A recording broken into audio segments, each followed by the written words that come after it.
स्वागत है आपके अपने इस यूट्यूब चैनल में। आज हम फिर से लेके आए हैं एनसीईआरटी क्लास 6th से लेकर क्लास +2 तक की जो क्वेश्चन आंसर सीरीज़ है for UPSC, PCS, all state, PCS and all Indian government exam. जितने भी एग्ज़ाम होते हैं ए ग्रेड से लेकर डी ग्रेड तक, जो भी एग्ज़ाम होते हैं वो सारे इसमें इंक्लूड किए गए हैं।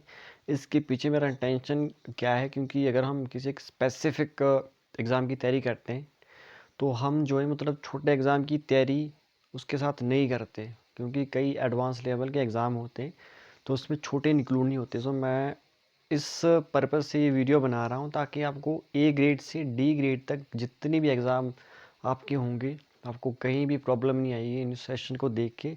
एनसीईआरटी बेस्ड ये सेशन है।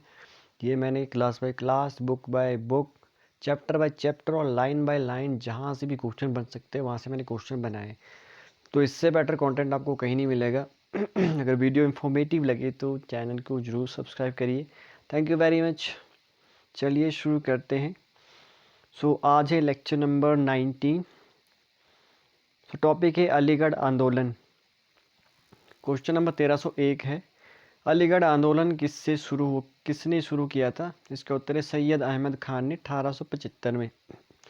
तो अलीगढ़ आंदोलन किसने शुरू किया था? सैयद अहमद खान ने 1875 में। अगला प्रश्न है, मोहम्मदन एंग्लो ओरिएंटल कॉलेज की स्थापना किसने की थी? तो इसका उत्तर है सैयद अहमद खान ने 1875 में अलीगढ़ में खोले गए मोहम्मदन एंग्लो ओरिएंटल कॉलेज, जो बाद में अलीगढ़ मुस्लिम विश्वविद्यालय बना। तो मोहम्मदन एंग्लो ओरिएंटल कॉलेज की स्थापना किसने की थी? इसका उत्तर है सैयद अहमद खान ने 1875 में अलीगढ़ में खोले गए मोहम्मदन एंग्लो ओरिएंटल कॉलेज, जो बाद में अलीगढ़ मुस्लिम विश्वविद्यालय बना। अगला प्रश्न है, अलीगढ़ आंदोलन का गहरा प्रभाव किस पर पड़ा? तो इसका उत्तर है अलीगढ़ आंदोलन का शैक्षणिक सुधारों के क्षेत्र में प्रभाव पड़ा। मतलब शिक्षा के क्षेत्र में अलीगढ़ आंदोलन का गहरा प्रभाव पड़ा। अगला प्रश्न है, सिंह सभा आंदोलन कब शुरू हुआ था? तो ये हुआ था, इसका उत्तर है 1873 में। सिंह सभा आंदोलन कब शुरू हुआ था? 1873 में। अगला प्रश्न है, सिंह सभा आंदोलन कहाँ से शुरू हुआ था? इसका उत्तर है सिखों के सुधारवादी आंदोलनों में सिंह सभा 1873 में अमृतसर से शुरू होने के बाद 1879 में लाहौर में सभा का गठन किया गया। अगला प्रश्न है, सिंह सभा की शिक्षाएं क्या थी? इसका उत्तर है शिक्षा को प्रोत्साहन और आधुनिक ज्ञान को प्रोत्साहन। तो सिंह सभा की क्या क्या शिक्षाएं थी? उत्तर शिक्षा को प्रोत्साहन, आधुनिक ज्ञान को प्रोत्साहन। तो क्वेश्चन में वो ये डाल सकता है कि शिक्षा की जगह कुछ और डाल सकता है, जैसे समाज को प्रोत्साहन, आधुनिक की जगह डाल सकता है कि प्राचीन ज्ञान को प्रोत्साहन। तो ये छोटी छोटी चीज़ें आपको ध्यान रखनी है, ठीक है। कि सिंह सभा की शिक्षा, मैंने इसीलिए क्वेश्चन वन लाइनर बनाए हैं, छोटे छोटे करके बनाए ताकि एक भी क्वेश्चन आपसे ना छूटे। तो सिंह सभा की शिक्षाएं क्या थी? शिक्षा को प्रोत्साहन देना और आधुनिक ज्ञान को प्रोत्साहन देना। अगला प्रश्न है, खालसा कॉलेज की स्थापना किसने की थी? इसका उत्तर है खालसा कॉलेज अमृतसर की स्थापना सिंह सभा द्वारा की गई थी। तो खालसा कॉलेज की स्थापना किसने की थी? उत्तर है खालसा कॉलेज अमृतसर की स्थापना सिंह सभा द्वारा की गई थी। तो ये भी क्वेश्चन आ सकता है कि खालसा कॉलेज कहाँ है? तो वो है अमृतसर में, जिसकी स्थापना सिंह सभा द्वारा की गई थी। अगला प्रश्न है, अमेरिकी क्रांति कब हुई थी? तो अमेरिकी क्रांति हुई थी 1776 में। तो क्वेश्चन ये भी पूछा जा सकता है कि 1776 में कौन सी क्रांति हुई थी? 1776 में कौन सी क्रांति हुई थी? तो अमेरिकी क्रांति हुई थी। अगला प्रश्न है, किसने जो है गेटिसबर्ग में भाषण दिया, दास प्रथा उन्मूलन में शामिल लोगों की सराहना की? तो इसका उत्तर है अब्राहम लिंकन ने। किसने गेटिसबर्ग में भाषण दिया, दास प्रथा उन्मूलन में शामिल लोगों की सराहना की? तो इसका उत्तर है अब्राहम लिंकन ने। अगला प्रश्न है, धरती से जनता की, जनता द्वारा जनता के लिए सरकार का नाश न हो, समानता के लिए हमें कदम लेने चाहिए, यह आह्वान किसने किया था? इसका उत्तर है अब्राहम लिंकन। तो क्या प्रश्न है? धरती से जनता की, जनता द्वारा जनता के लिए सरकार का नाश न हो, समानता के लिए हमें कदम लेने चाहिए, यह आह्वान किसने किया था? इसका उत्तर है अब्राहम लिंकन ने। तो अगला है लेसन नंबर 10, दृश्य कलाओं की बदलती दुनिया, और इसका टॉपिक है साम्राज्यवादी युग के कलाकार। तो अगर प्रश्न है, यथार्थवाद का विचार कौन अपने साथ लेके आए थे? तो यूरोपीय, क्या क्वेश्चन है, यथार्थवाद का विचार अपने साथ कौन लेके आए थे? इसका उत्तर है यूरोपीय। अगला प्रश्न है, नयाभिराम चित्रों का उदाहरण किसने दिया था? इसका उत्तर है डेनियल बंधुओं ने दिया था, टॉमस डेनियल व विलियम डेनियल। तो नयाभिराम चित्रों का उदाहरण किसने दिया था? डेनियल बंधुओं, और उनका नाम है टॉमस डेनियल व विलियम डेनियल। अगला प्रश्न है, क्लाइव स्ट्रीट कहाँ पे है? तो यह है कोलकाता, जो वेस्ट बंगाल में है। तो क्लाइव स्ट्रीट कहाँ है? कोलकाता, वेस्ट बंगाल में। अगला प्रश्न है, पोर्ट्रेट बनाने की कला क्या कहलाती है? उत्तर रूप चित्रण। तो रूप चित्रण की कला क्या कहलाती है? पोर्ट्रेट। क्वेश्चन घुमा फिरा के पूछा जा सकता है, ठीक है। तो पोर्ट्रेट बनाने की कला क्या कहलाती है? रूप चित्रण। अगला प्रश्न है, यूरोपीय जर्मनी कलाकार का नाम क्या था? मतलब यूरोप से थे वो, यूरोप में जो जर्मनी शहर था, कंट्री थी, उससे था। कलाकार का नाम क्या था जिन्होंने जिनके रूप चित्र प्रसिद्ध थे, जिनमें भारतीयों को दब्बू और कमतर कहा गया था? तो उनका उत्तर है योहान जोफनी। इतिहास की चित्रकारी 18वीं सदी के आखिर में और 19वीं सदी की शुरुआत में इन्होंने की थी। तो यूरोपीय जर्मनी कलाकार का नाम क्या था जिनके रूप चित्र प्रसिद्ध थे, जिसमें भारतीयों को दब्बू और कमतर कहा गया था? तो उनका नाम था योहान जोफनी। इतिहास की चित्रकारी 18वीं सदी के आखिर में और 19वीं सदी की शुरुआत में उन्होंने की थी। अगला प्रश्न है, किस फ्रांसीसी कलाकार ने प्लासी युद्ध में मीर जाफर और उनके सैनिकों द्वारा प्लासी के युद्ध के बाद रॉबर्ट क्लाइव की अगुवाई का दृश्य है? इसका उत्तर है फ्रांसिस हेमिन ने बनाया था 1762 में, चित्र जो लंदन के बॉक्स हॉल गार्डन में है। तो क्या प्रश्न है, किस फ्रांसीसी कलाकार ने प्लासी युद्ध में मीर जाफर और उनके सैनिकों द्वारा प्लासी के युद्ध के बाद रॉबर्ट क्लाइव की अगुवाई का दृश्य है? तो इसका उत्तर है फ्रांसिस हेमिन ने बनाया था ये चित्र 1762 में, चित्र जो लंदन के बॉक्स हॉल गार्डन में है। मतलब प्रेजेंट में ये जो कहाँ है, लंदन के बॉक्स हॉल गार्डन में है। अगला प्रश्न, 1316 अंग्रेजों और टिप्पू सुल्तान के बीच में कौन सी संधि हुई थी? तो इसका उत्तर है श्रीरंगपट्टनम। अंग्रेज और टिप्पू सुल्तान के बीच में कौन सी संधि हुई थी? श्रीरंगपट्टनम की संधि हुई थी। अगला प्रश्न है, यह संधि किस वर्ष हुई थी? तो इसका उत्तर है 1799 में टिप्पू सुल्तान की हार हुई, वह प्लासी की लड़ाई में थी। तो श्रीरंगपट्टनम की संधि किस वर्ष हुई थी? 1799 में टिप्पू सुल्तान की हार हुई थी प्लासी की लड़ाई में। प्लासी की लड़ाई के बाद जो संधि हुई थी उसे श्रीरंगपट्टनम की संधि कहते थे, जो 1799 में हुई थी। अगला प्रश्न है, 1756 में अंग्रेजों का नेतृत्व किसने किया था? तो इसका उत्तर है जनरल सर डेविड बेयर्ड। 1756 में अंग्रेजों का नेतृत्व किसने किया था? जनरल सर डेविड बेयर्ड ने। अगला प्रश्न है, परिप्रेक्ष्य विधि क्या थी? इसका उत्तर है परिप्रेक्ष्य विधि का इस्तेमाल ऐसा तरीका जिसके जरिए दूर की चीज़ें छोटी दिखती थी और समांतर रेखाएं दूर रहकर एक दूसरे में विलीन प्रतीत होती थी। तो परिप्रेक्ष्य विधि क्या थी? उत्तर है परिप्रेक्ष्य विधि का इस्तेमाल ऐसा तरीका जिसके जरिए दूर की चीज़ें छोटी दिखती थी और समांतर रेखाएं दूर रहकर एक दूसरे में विलीन प्रतीत होती थी। अगला प्रश्न है, स्थानीय कलाकारों की कला को ईस्ट इंडिया कंपनी के अफसर शौक से संग्रहण में जोड़ते थे। इन चित्रों को क्या कहा जाता था? तो उन्हें कहा जाता था कंपनी चित्र। स्थानीय कलाकारों की कला को ईस्ट इंडिया कंपनी के अफसर शौक से संग्रह में जोड़ते थे। इन चित्रों को क्या कहते थे? कंपनी चित्र। मतलब जो लोकल कलाकार थे उनकी कला को अंग्रेज जो है अपने चित्रों में जोड़ते थे, उसे कंपनी चित्र कहते थे। अगला प्रश्न, मुर्शिदाबाद का नवाब कौन बना था? तो मुबारकदौला। मुर्शिदाबाद का नवाब कौन बना था? मुबारकदौला। मुबारकदौला कहाँ का नवाब बना था? मुर्शिदाबाद। म से मुबारकदौला, म से मुर्शिदाबाद। अगला टॉपिक है खर्रा चित्र। अगला प्रश्न है, खर्रा चित्र की विशेषताएं क्या थी? उत्तर, कागज के लंबे रोल पर बनाई गई पेंटिंग जिसे लपेटा जाता था। तो खर्रा चित्र की विशेषता क्या थी? कागज के लंबे रोल पर बनाई गई पेंटिंग जिसे लपेटा जाता था। मतलब चित्र बना के उसे लपेट सकते थे हम, जैसे गोल गोल करके चटाई जैसे हम लपेटते हैं उसी तरीके से। अगला प्रश्न है, खर्रा पेंटिंग कहाँ पर विख्यात थी? तो इसका उत्तर है भारतीय राज्य बंगाल के कालीकट में विख्यात थी। तो खर्रा पेंटिंग कहाँ पे विख्यात थी? इसका उत्तर है भारतीय राज्य बंगाल के कालीकट में। तो खर्रा पेंटिंग भारतीय राज्य बंगाल के कालीकट में। और अब उसने हनुमान और जामवंत का युद्ध किससे संबंधित है, इससे संबंधित वर्णन किसमें है, तो इसका उत्तर कालीकट पेंटिंग कोलकाता से। हनुमान और जामवंत के युद्ध का वर्णन किससे संबंधित है, तो उत्तर कालीकट पेंटिंग कोलकाता से।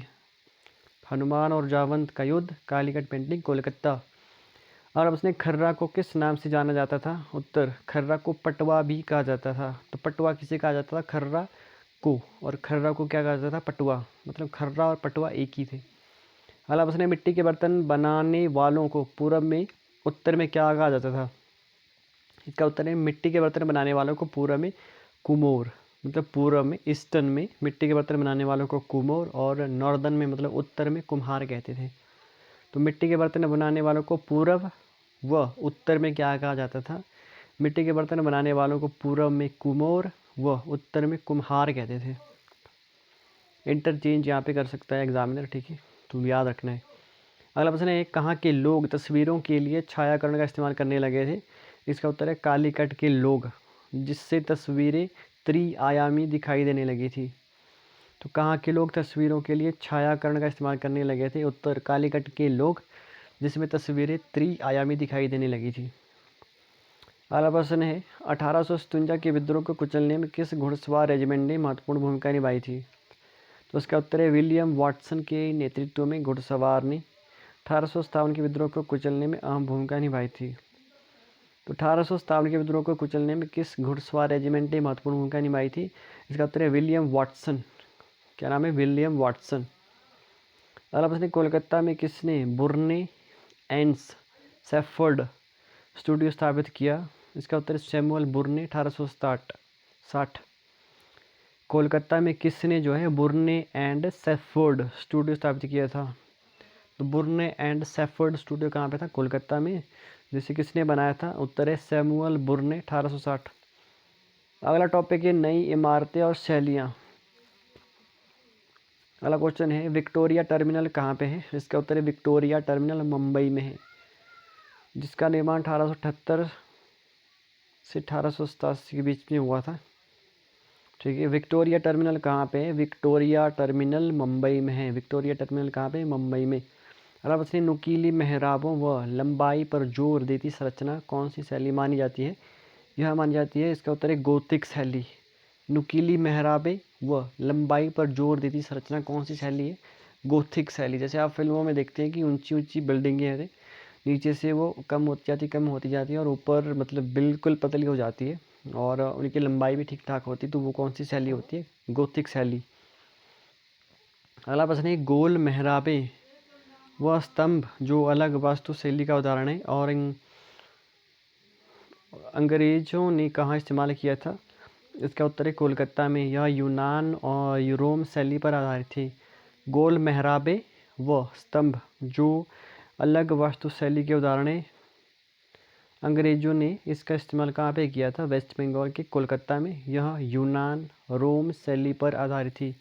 क्वेश्चन ये भी पूछा जा सकता है कि गोल मेहराबें व स्तंभ जो अलग वास्तुशैली का उदाहरण है, क्या कहाँ की शैली थी, यह यूनान और रोम शैली पर आधारित थी। गोल मेहराबें और स्तंभ यूनान और रोम शैली पर आधारित थी, जिसका अंग्रेजों ने कोलकाता में इस्तेमाल किया था। अगला टॉपिक है राजा रवि वर्मा की कला। क्वेश्चन है, राजा रवि वर्मा ने कौन सी कला शैली विकसित की थी, इसका उत्तर है उन्होंने आधुनिक व राष्ट्रीय कला शैली विकसित की थी। राजा रवि वर्मा ने कौन सी शैली विकसित की थी, उन्होंने आधुनिक आज के समय की व राष्ट्रीय कला शैली विकसित की थी। और अब इसने राजा रवि वर्मा कहाँ से संबंधित है, इसका उत्तर है रवि वर्मन केरल के त्रावणकोर के महाराजा परिवार से थे। राजा रवि वर्मा कहाँ से संबंधित थे, इसका उत्तर है रवि वर्मन या रवि वर्मा केरल के त्रावणकोर के महाराजा परिवार से संबंधित थे। अब इसने रवि वर्मा की प्रमुख चित्रकला कौन सी थी, इसका उत्तर है तैल चित्रकला। तैल चित्रकला यथार्थपरक जीवन की पश्चिमी कला में महारत, परंतु भारतीय पुराणों के चित्र बनाए, रामायण महाभारत के दृश्यों को भी किरमिच में उतारा था। तो रवि वर्मा की प्रमुख चित्रकला में किन के ऊपर फोकस किया गया था, जैसे तैल चित्रकला, यथार्थपरक जीवन की पश्चिमी कला में महारत, परंतु भारतीय पुराणों के चित्र बनाए थे। रामायण महाभारत के दृश्यों को भी निर्मित किया था रवि वर्मा ने। अगला टॉपिक है राष्ट्रीय कला की भिन्न छवि है। क्या है? राष्ट्रीय कला की भिन्न छवि है। अगला प्रश्न है, किसने कहा कि रवि वर्मा की कला पश्चिमी शैली की नकल है, वो उसका विरोध किया था? तो इसका उत्तर है रविंद्रनाथ टैगोर के भतीजे अवनींद्रनाथ टैगोर। तो किसने कहा था रवि वर्मा की कला पश्चिमी शैली की नकल है, वह उसका विरोध किया था? इसका उत्तर है रविंद्रनाथ टैगोर के भतीजे अवनींद्रनाथ टैगोर। तो रविंद्रनाथ टैगोर के भतीजे कौन थे? अवनींद्रनाथ टैगोर। अगला प्रश्न है, जापान की किस विद्वान ने पूर्व के आदर्श नामक पुस्तक लिखी थी? इसका उत्तर है 1904 में जापान के ओकाकुरा काकुजो ने पूर्व के आदर्श पुस्तक लिखी। इसने शांति निकेतन का दौरा किया था, जिससे रविंद्रनाथ टैगोर और अवनींद्रनाथ टैगोर पर गहरा प्रभाव पड़ा था। तो जापान की किस विद्वान ने पूर्व के आदर्श नामक पुस्तक लिखी थी? तो 1904 में जापान के ओकाकुरा काकुजो ने पूर्व के आदर्श पुस्तक लिखी थी। इसने शांति निकेतन का दौरा भी किया था, जिससे रविंद्रनाथ टैगोर और अवनींद्रनाथ टैगोर पर गहरा प्रभाव पड़ा था। अगला है लेसन नंबर 11, राष्ट्रीय आंदोलन का संगठन 1870 से 1947। टॉपिक है राष्ट्रवाद का उदय। प्रश्न है, राष्ट्रवाद का उदय कब शुरू हुआ था? इसका उत्तर 1850 के बाद शुरू हुआ था। तो राष्ट्रवाद का उदय कब शुरू हुआ था? 1850 के बाद। अगला प्रश्न है, आर्म्स एक्ट कब पास हुआ था? आर्म्स एक्ट 1878 में पास हुआ था। आर्म्स एक्ट पास हुआ था 1878 में। ये बड़ा इंपॉर्टेंट एक्ट है, इससे भी क्वेश्चन कई बार आते हैं। तो अगला क्वेश्चन है, आर्म्स एक्ट में क्या प्रावधान थे? इसका उत्तर है 1878 के आर्म्स एक्ट में भारतीयों द्वारा अपने पास हथियार रखने का अधिकार छीना गया था। मतलब भारतीय अपने पास हथियार नहीं रख सकते थे। ये था आर्म्स एक्ट 1878 में। अगला प्रश्न है, 1878 में ही कौन सा एक्ट पास किया गया था? तो इसका उत्तर है 1878 में ही वर्नाकुलर प्रेस एक्ट भी पास किया गया था। तो कौन सा? 1878 में वर्नाकुलर प्रेस एक्ट भी पास किया गया था कि सरकार के आलोचकों को चुप कराया जा सके। इसमें प्रावधान था कि अगर कोई आपत्तिजनक चीज़ छपती है मीडिया में, तो गवर्नमेंट जो है प्रिंटिंग प्रेस सहित सारी संपत्ति जब्त कर सकती थी। तो 1878 में आर्म्स एक्ट और 1870 में वर्नाकुलर प्रेस एक्ट। वर्नाकुलर में क्या था कि अगर कोई सरकार के खिलाफ लिखता है, ठीक है, मतलब मीडिया वालों के ऊपर ये रिस्ट्रिक्शन उन्होंने लगाई थी कि अगर वो इस तरीके से नेगेटिव चीज़ें मतलब सरकार के बारे में अगर कोई न्यूज़पेपर में छापता है, तो पूरी प्रिंटिंग प्रेस सहित सारी संपत्ति जब्त कर सकते हैं। ठीक है। अगला प्रश्न है, इलबर्ट बिल विवाद कब लागू हुआ था? इसका उत्तर है 1883 में। इलबर्ट बिल विवाद 1883 में।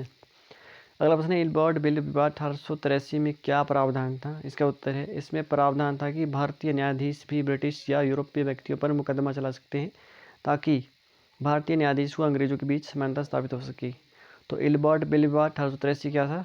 इसमें प्रावधान था कि भारतीय न्यायाधीश भी ब्रिटिश या यूरोपीय व्यक्तियों पर मुकदमा चला सकते हैं, ताकि भारतीय न्यायाधीश व अंग्रेजों के बीच समानता स्थापित हो सके। अगला प्रश्न है, भारतीय राष्ट्रीय कांग्रेस की स्थापना कब हुई थी? इसका उत्तर है 1885 में। देश भर में 72 प्रतिनिधियों ने मुंबई में सभा करके भारतीय राष्ट्रीय कांग्रेस की स्थापना का फैसला लिया था। कितने प्रतिनिधि थे? 72। बाकी तो आपको पता ही है कि कब स्थापना हुई थी। तो अगला प्रश्न है, भारतीय राष्ट्रीय कांग्रेस के प्रमुख नेता कौन थे? तो इसका उत्तर है दादा भाई नौरोजी, फिरोज शाह मेहता, बदरुद्दीन तैयब जी, व्योमेश चंद्र बनर्जी, सुरेंद्रनाथ बनर्जी, रोमेश चंद्र दत्त, एस सुब्रमण्यम अय्यर। मुंबई और कोलकाता से ये संबंधी थे। तो कौन कौन थे भारतीय राष्ट्रीय कांग्रेस के नेता? दादा भाई नौरोजी, फिरोज शाह मेहता, बदरुद्दीन तैयब जी, व्योमेश चंद्र बनर्जी, सुरेंद्रनाथ बनर्जी, रमेश चंद्र दत्त, एस सुब्रमण्यम अय्यर। मुंबई और कोलकाता से थे। अगला टॉपिक है उभरता हुआ राष्ट्र। प्रश्न है, कांग्रेस की प्रमुख मांगे क्या थी? उत्तर, कांग्रेस पहले मध्य मार्गी माना जाता था। तो कांग्रेस पहले मध्य मार्गी माना जाता था। विधान परिषद के गठन पर जोर, सिविल सर्विसेज लंदन और भारत में दोनों जगह हो, भारत में न्यायपालिका को कार्यपालिका से अलग कर दिया जाए, आर्म्स एक्ट 1878 निरस्त हो, अभिव्यक्ति व बोलने की स्वतंत्रता हो। ये था कांग्रेस की प्रमुख मांगे। कांग्रेस की प्रमुख मांगे क्या थी? कांग्रेस पहले मध्य मार्गी माना जाता था, विधान परिषद के गठन पर जोर।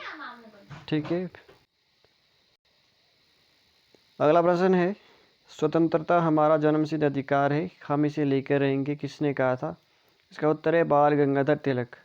तो स्वतंत्रता हमारा जन्मसिद्ध अधिकार, इसे लेकर रहेंगे, किसने कहा था? बाल गंगाधर तिलक ने। अगला प्रश्न है, बंगाल, पंजाब, महाराष्ट्र में कौन परिवर्तन के लिए काम करने लगे थे? उत्तर बाल पाल लाल।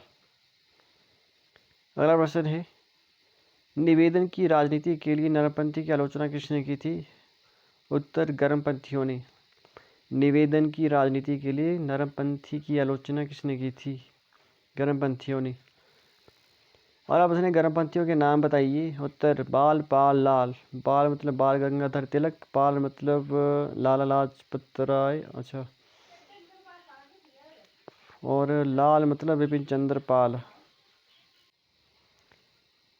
बंगाल का विभाजन कब और किसने किया था? इसका उत्तर है 1905 में लॉर्ड कर्जन द्वारा। और अब बंगाल बंटवारे के पीछे अंग्रेजों के क्या विचार थे? उत्तर अंग्रेजों के अनुसार प्रशासकीय सुविधाओं को ध्यान में रखते हुए बंटवारा किया गया है। तो बंगाल बंटवारे के पीछे अंग्रेजों ने क्या विचार थे? अंग्रेजों के अनुसार प्रशासकीय सुविधाओं को ध्यान में रखते हुए बंटवारा किया गया। अगला प्रश्न है, बंगाल विभाजन के पीछे अंग्रेजों का वास्तविक उद्देश्य क्या था? इसका उत्तर है अंग्रेज बंगाली राजनेताओं पर अंकुश लगाना चाहते थे। इसमें मध्यमार्गी व आमूल परिवर्तनवादी व कांग्रेस के सभी धड़ों ने विरोध किया था। तो बंगाल विभाजन के पीछे अंग्रेजों का वास्तविक उद्देश्य क्या था? इसका उत्तर है अंग्रेज बंगाली राजनेताओं पर अंकुश लगाना चाहते थे। इसमें मध्यमार्गी व आमूल परिवर्तनवादी व कांग्रेस के सभी धड़ों ने विरोध किया। और प्रश्न है, बंगाल विभाजन के कारण कौन सा आंदोलन हुआ था? इसका उत्तर है स्वदेशी आंदोलन। तो बंगाल विभाजन के कारण कौन सा आंदोलन हुआ था? स्वदेशी आंदोलन। और प्रश्न है, मराठी भाषा में केसरी किसने लिखी थी? इसका उत्तर है बाल गंगाधर तिलक ने। मराठी भाषा में लिखी थी केसरी, ठीक है, किसने लिखी थी? बाल गंगाधर तिलक ने। अगला प्रश्न है, स्वदेशी आंदोलन को आंध्र के डेल्टा में किस नाम से जाना जाता था? इसका उत्तर है वंदे मातरम आंदोलन। स्वदेशी आंदोलन को आंध्र के डेल्टा में किस नाम से जाना जाता था? इसका उत्तर है वंदे मातरम आंदोलन। अगला प्रश्न है, 1906 में किसकी स्थापना हुई थी? इसका उत्तर है मुस्लिम लीग। मुस्लिम लीग की स्थापना कब हुई थी? 1906 में। अगला प्रश्न है, मुस्लिम लीग की स्थापना कहाँ पर हुई थी? तो इसकी स्थापना हुई थी ढाका, बांग्लादेश में। ये क्वेश्चन एक बार एग्जाम में मैंने खुद पेश किया था। मुस्लिम लीग की स्थापना कहाँ पे हुई थी? ढाका, बांग्लादेश में। अगला प्रश्न है, किसने मांग की थी कि बंगाल विभाजन के समर्थन में मुस्लिमों के लिए कुछ सीटें आरक्षित हो जाए? इसका उत्तर है ऑल इंडिया मुस्लिम लीग। किसने मांग की थी कि बंगाल विभाजन के समर्थन में मुस्लिमों के लिए कुछ सीटें आरक्षित हो जाए? तो ऑल इंडिया मुस्लिम लीग ने मांग की थी कि मुस्लिमों के लिए कुछ सीटें आरक्षित की जाए। अगला प्रश्न है, कांग्रेस का विभाजन कब हुआ था? इसका उत्तर है 1907 में। अगला प्रश्न है, कांग्रेस के दोनों खेमे कब मिल गए थे? 1915 में। अगला प्रश्न है, मध्य मार्गी किन्हें कहा जाता था? तो इसका उत्तर है नरम दल वालों को मध्य मार्गी कहा जाता था। अगला प्रश्न है, कांग्रेस व मुस्लिम लीग के बीच लखनऊ समझौता कब हुआ था? इसका उत्तर है 1916 में। कांग्रेस व मुस्लिम लीग के बीच लखनऊ समझौता हुआ था। कब हुआ था? कांग्रेस व मुस्लिम लीग के बीच लखनऊ समझौता 1916 में। अगला टॉपिक है राष्ट्रवाद का उदय।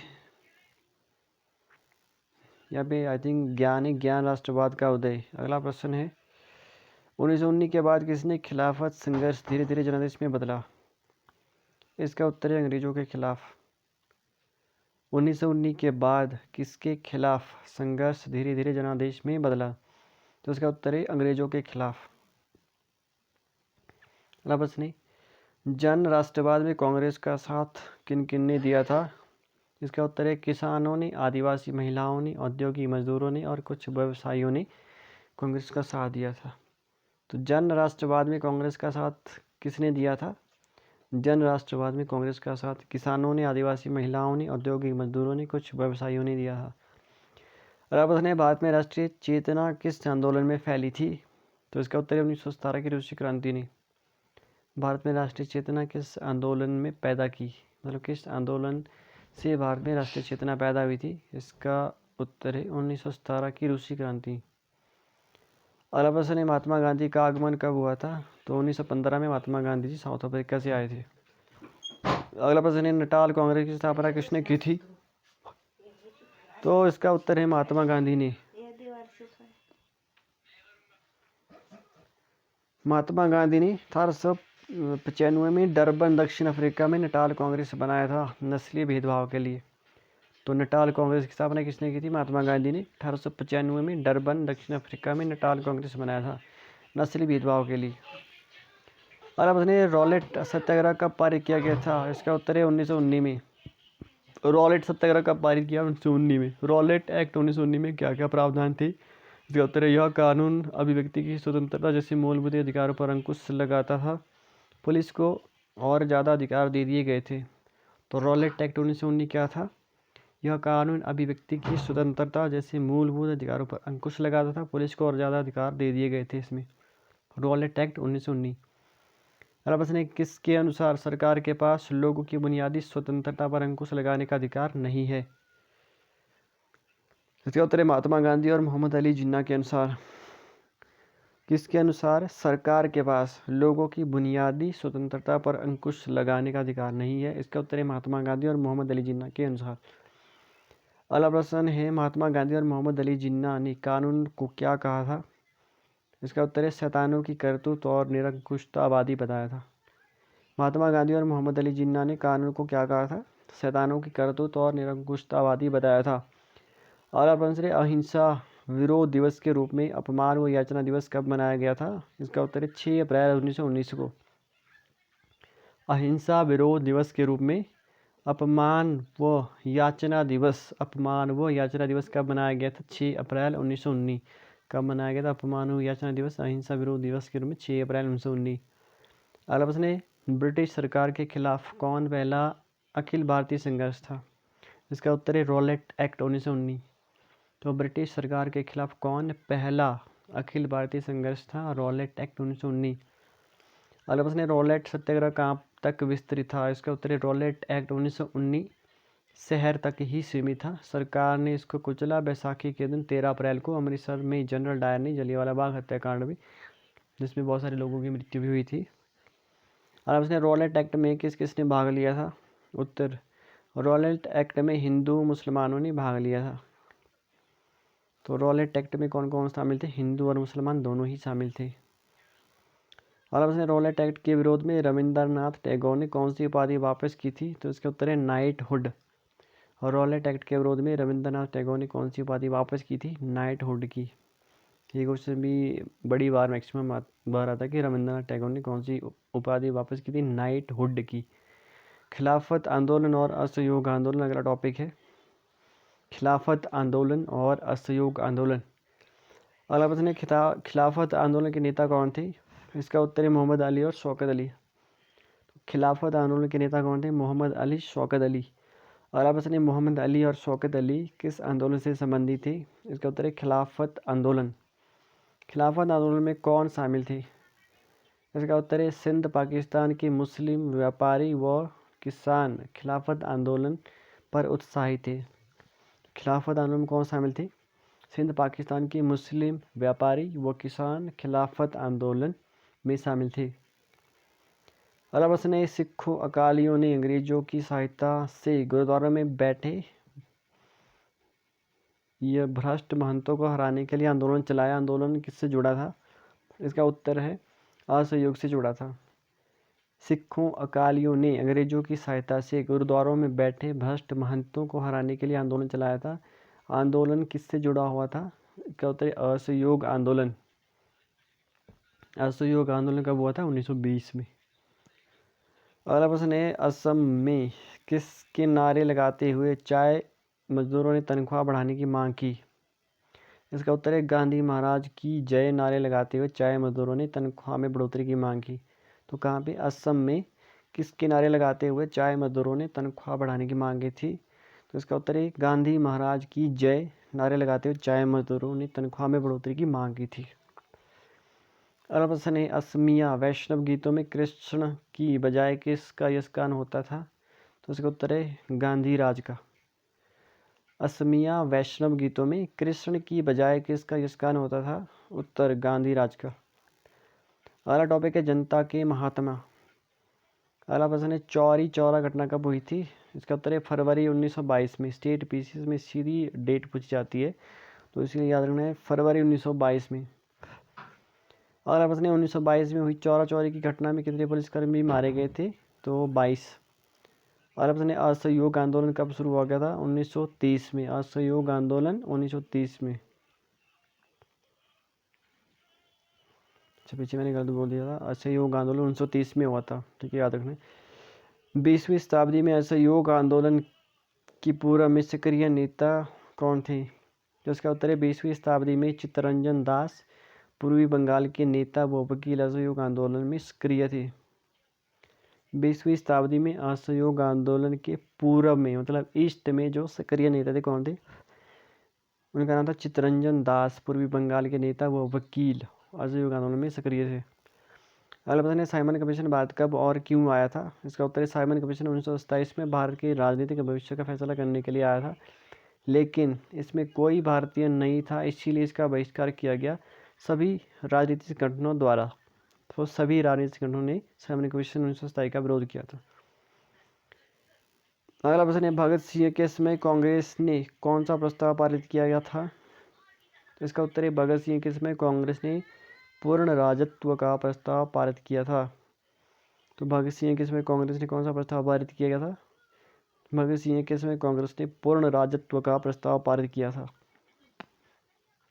अगला प्रश्न है जवाहरलाल नेहरू की अध्यक्षता में 1929 में पारित के आधार पर 26 जनवरी 1930 को पूरे भारत में कौन सा दिवस मनाया गया था? स्वतंत्रता दिवस। जवाहरलाल नेहरू की अध्यक्षता में 1929 में पारित के आधार पर 26 जनवरी 1930 को पूरे भारत में कौन सा दिवस मनाया गया था? स्वतंत्रता दिवस। अगला प्रश्न है हिंदुस्तान सोशलिस्ट रिपब्लिकन एसोसिएशन की स्थापना कब और कहाँ की गई थी? तो हिंदुस्तान सोशलिस्ट रिपब्लिकन एसोसिएशन की स्थापना 1928 में। कब? 1928 में दिल्ली के फिरोजशाह कोटला में हिंदुस्तान सोशलिस्ट रिपब्लिकन एसोसिएशन की स्थापना की गई थी। दिल्ली में 1928 में फिरोजशाह कोटला मैदान में। अगला प्रश्न है हिंदुस्तान सोशलिस्ट रिपब्लिकन एसोसिएशन के किस सदस्य पर अंग्रेजों ने लाठीचार्ज किया था? तो लाला लाजपत राय। अगला प्रश्न है लाला लाजपत राय पर लाठीचार्ज करने वाले किस अंग्रेज की हिंदुस्तान सोशलिस्ट रिपब्लिकन एसोसिएशन के सदस्यों ने हत्या कर दी थी? तो उनका नाम था सैंडर्स, ठीक है, सैंडर्स की हत्या कर दी थी उन्होंने, क्योंकि सैंडर्स ने ही लाठीचार्ज करवाया था लाला लाजपत राय के ऊपर और बाद में उनकी मृत्यु हो गई थी इसके विरोध में। अगला प्रश्न है भगत सिंह और बटुकेश्वर दत्त ने कब केंद्रीय विधान परिषद में बम फेंका था? इसका उत्तर है भगत सिंह और बटुकेश्वर दत्त ने 8 अप्रैल कब? 8 अप्रैल 1929, 8 अप्रैल 1929 को केंद्रीय विधान परिषद में बम फेंका था, जिसका मकसद जान लेना नहीं बल्कि बहरों को सुनाना था। तो भगत सिंह और बटुकेश्वर दत्त ने कब केंद्रीय विधान परिषद में बम फेंका था? 8 अप्रैल 1929, 8 अप्रैल 1929। क्वेश्चन भी बड़ी बार आता है, डेट ही पूछी जाती है सीधी डायरेक्ट। अगला प्रश्न है अम्बाबाई कहाँ से संबंधित थी? इसका उत्तर है कर्नाटक से। तो अम्बाबाई कहाँ से संबंधित है? कर्नाटक से। अगला प्रश्न है क्या नमक कानून में महिलाएं शामिल थी? उत्तर महात्मा गांधी नमक कानून या सत्याग्रह के दौरान महिलाओं की भागीदारी के समर्थन में नहीं थे, अतः सरोजिनी नायडू ने महात्मा गांधी जी को मतलब बनाया था। अगला प्रश्न है दांडी मार्च कब शुरू हुआ था? तो इसका उत्तर है 1930 में किसानों, आदिवासियों, महिलाओं ने बड़ी संख्या में भाग लिया था। दांडी मार्च 1930 में किसानों ने, आदिवासियों ने, महिलाओं ने बड़ी संख्या में भाग लिया था। अगला प्रश्न है भारतीय जनता के साझा संघर्ष के चलते 1935 के किस सेक्टर में भारत में प्रांतीय स्वायत्तता जोड़ी गई थी? तो इसका उत्तर है 1935 के गवर्नमेंट ऑफ इंडिया एक्ट में प्रांतीय स्वायत्तता जोड़ी गई थी। भारतीय जनता के साझा संघर्ष के चलते 1935 के किस एक क्लाउज में भारत में जो है प्रांतीय स्वायत्तता भी उसमें जोड़ी गई थी? तो ये था 1935 का गवर्नमेंट ऑफ इंडिया एक्ट में प्रांतीय स्वायत्तता भी जोड़ी गई थी इसमें साथ में। आज का सेकंड लास्ट क्वेश्चन है क्वेश्चन नंबर 1399। प्रांतीय विधायिकाओं के चुनाव कब हुए थे? इसका उत्तर है 1937 में। तो प्रांतीय विधायिकाओं के चुनाव कब हुए थे? 1937 में, ठीक है। और क्वेश्चन नंबर 1400 है प्रांतीय विधायिकाओं के चुनाव में कांग्रेस को कितनी सीटें मिली थी? इसका उत्तर है कांग्रेस ने 11 में से 7 प्रांतों में सरकार बनाई थी। इसके 2 वर्ष बाद 1939 में सेकेंड वर्ल्ड वार शुरू हुआ था, ठीक है। तो क्वेश्चन ये भी पूछा जा सकता है कि कांग्रेस ने जो है कितने प्रांतों में सरकार नहीं बनाई थी? तो 7-4-11, मतलब 11 प्रांतों में नहीं बनाई थी। क्वेश्चन को डायरेक्टली और इनडायरेक्टली तरीके से आपने खुद सोचना है, ठीक है। सो आज के सेशन में इतना ही। 100 क्वेश्चन आज फिर से कंप्लीट हो गया, 1400 क्वेश्चन हमने कंप्लीट कर लिए। तो अगर वीडियो इन्फॉर्मेटिव लगी हो तो चैनल को ज़रूर सब्सक्राइब करिएगा, लाइक करिएगा, कमेंट करिएगा और अपने कीमती सुझाव ज़रूर दीजिएगा। तो आज के सेशन में इतना ही। जय हिंद, जय भारत, भारत माता की जय। आप ज़िंदगी में यूँ ही सक्सेस होते रहें। Thank you very much for watching the video. जय श्री कृष्णा।